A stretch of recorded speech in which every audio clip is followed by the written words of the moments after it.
Welcome back to Dungeon Master's Corner. Today, we take to the skies to relive the glorious age of Sky Pirates. It can only get better with 90s animation and music we can't afford to use. Cue the closest royalty-free knockoff, and let's take to the skies.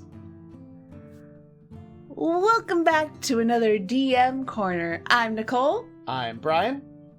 And I think you had a very important question about an airship that you were riding. Something you wanted to do. That's true, but first, how did we get to said airship, and who am I? Who am I? That is a very valid question. So this is part of our Wildmount game, where he is playing Archtar Tecton, affectionately known as Archie. The Aeorian human artificer. Much to his displeasure being called Archie. Yes, I have much chagrin of this. But Archie just accepts it.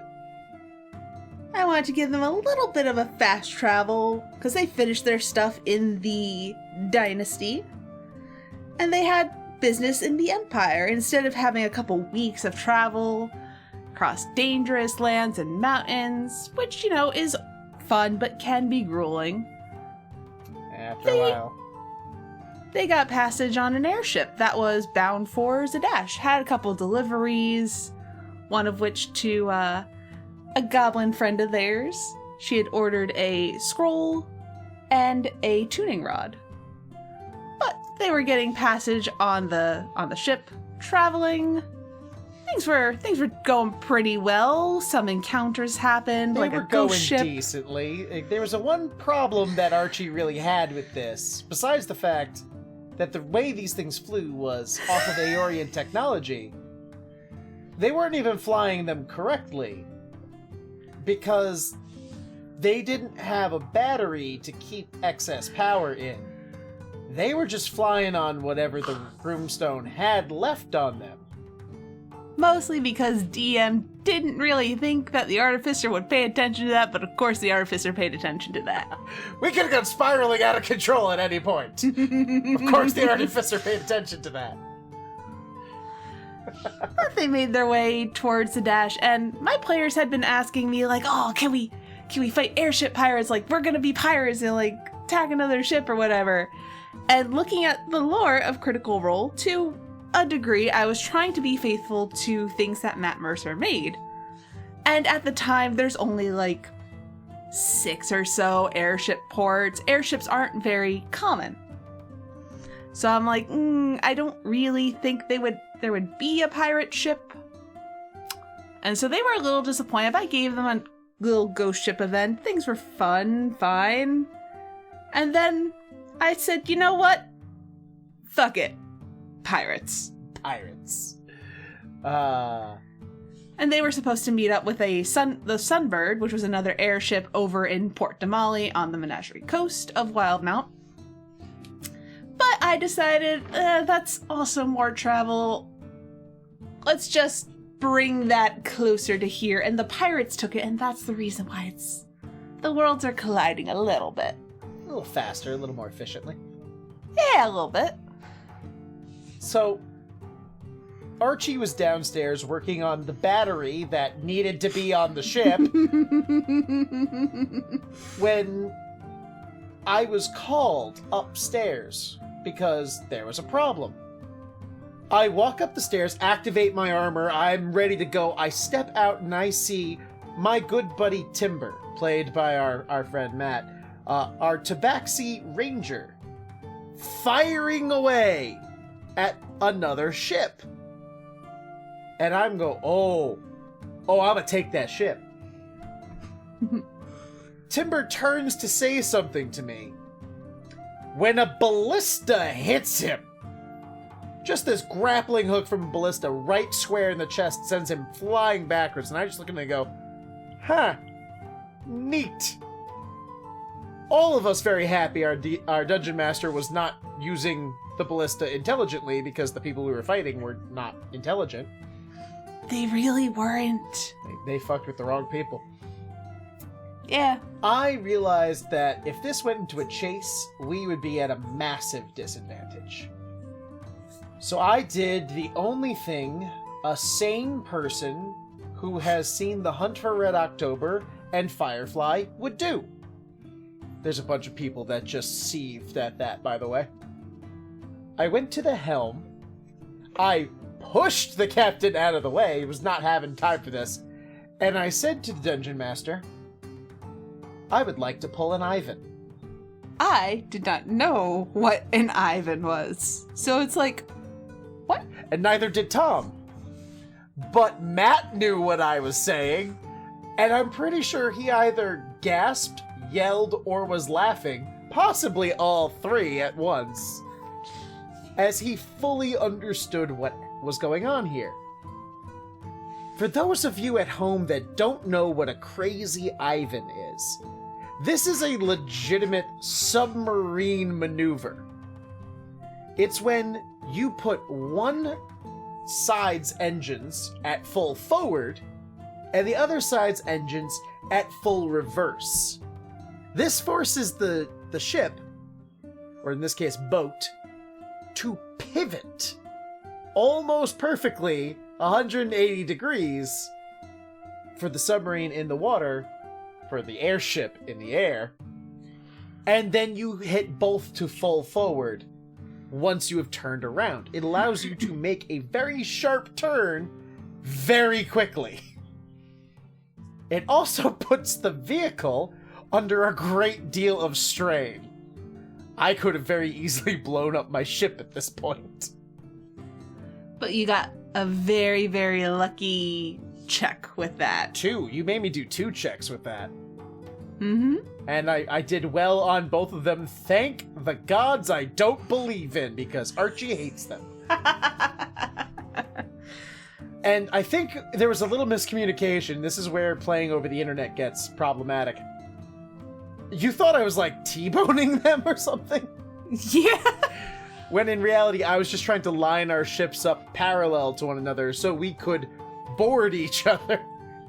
And board you did. Oh my god, I think a lot of Archie's rage came out in that one, but between Timber firing arrows at the main guy, our paladin friend who's an NPC, she was just cutting through guys, and then Tom, fucking MVP of that one. Hypnotic pattern. First thing, he just takes out, what was it, 7 of the 8 in that group? Something like that, yeah. And then I brutally murder a few guys. I have the repulsor shield on my armor. We are in an airship. I'm giving guys advantage so I can throw them off of the ship. The last guy in the group that Tom dubbed the Dingleberries saw that I was throwing people off the ship and was like, I'ma sit here and be quiet. And I said, you're a good boy. Keep doing that. And then we proceeded to kill all but one of them.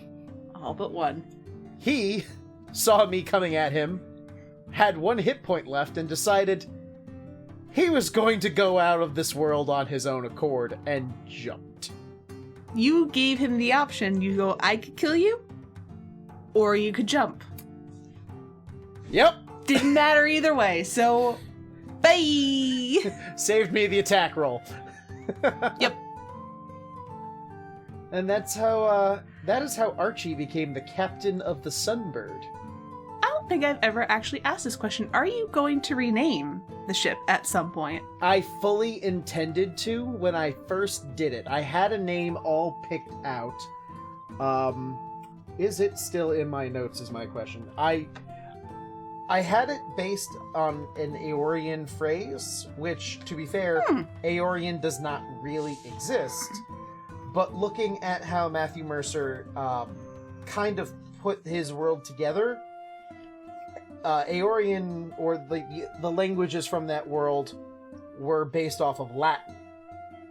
They're very logical, very straightforward, and so I had planned on naming it something in Latin, or in this case, Aeorian. And I believe it was First Step, and don't know if... Because it's your first step towards getting back to Aeor. Right. This is my first step of, like, this is the first task that I needed to complete to get some semblance of home. Because I now live in the sky again, like I was supposed to, like I was born to. And then I realized if I painted an Aeorian name on the side of the Sunbird, that anyone who was looking for anything about Aeor would come talk to me, and I don't want them to. At least not yet. Not yet. So, that But will good to have to know. wait. Yes, that will have to wait. My plan is to get a whole fleet of them and use that as a means of rebuilding Aeor and collecting brimstone, because these people are stealing my culture's brimstone to build inferior flying ships. This cannot stand. That's really what upsets you, is that they're inferior. They're- It's not that they're doing it, it's that they're doing it an inferior job. You've had 1,000 years. How can you suck worse than us? It feels like Jurassic Park. It's like you didn't stop to think, should I do it? You just packaged it and slapped a label on it, and you're selling it, and you're selling it, and you guys make an inferior product. Archie just gets so angry, and by proxy, I get so angry. But you have an airship now. I have an airship. By pulling a crazy Ivan, you got yourself an airship. We had to send the clip from Firefly. And if you have never seen Firefly, when this episode is over, go watch Firefly. It is a fantastic show from the year 2000 and deserves way more accolades than it was given by the Fox executives who tried to screw it over. There's a whole fun history for this. So I guess because you were the DM for this one, correct? Yes, I was. So the question of what did you learn doesn't go to me. It goes to you. What did you learn besides what a crazy Ivan was? Oh, What did you... that was going to be my Nope, answer. Nope, not giving you the easy one. Not giving you the easy answer. What did you learn besides what a crazy Ivan was from this wacky experience with us? Mostly about, bending existing world's lore to fit your characters, fit your players, and it's fun to do, which, we knew that already. It wasn't really a new lesson. And airship combat, man. Sometimes if the ballista is, used ineffectively, gives them an opening. But it is also fun. It is also fun to hit your player with a ballista, though. It is. And Sorry, not sorry. We were very grateful you hit Timber. We can heal Timber. Fixing the ship is a lot more expensive. Hell, we can bring him back from the dead. That's... We can bring somebody back from the dead cheaper than fixing a ship. Yeah, it's a lot cheaper than fixing the ship. The best part is you guys at home can't see this, but Matt is actually in the booth and can hear everything we're saying about his character right now. Sorry, not sorry. Sorry, not sorry. But it was fun. Thank you for joining us for this DM corner. I've been Nicole. I've been Brian. And we hope you enjoyed. Bye! Bye! Take it away, outro guy. Thank you for joining us for another episode of Dungeon Master's Corner. If you'd like to support us, please visit our Patreon at patreon.com/reliablychaotic to help pay for Timber's medical bills. If we hit the next tier, we can fill his chest hole with cybernetics instead of sawdust. You can also drop us a line on Twitter at Reliably Chaotic. We'd love to hear from you.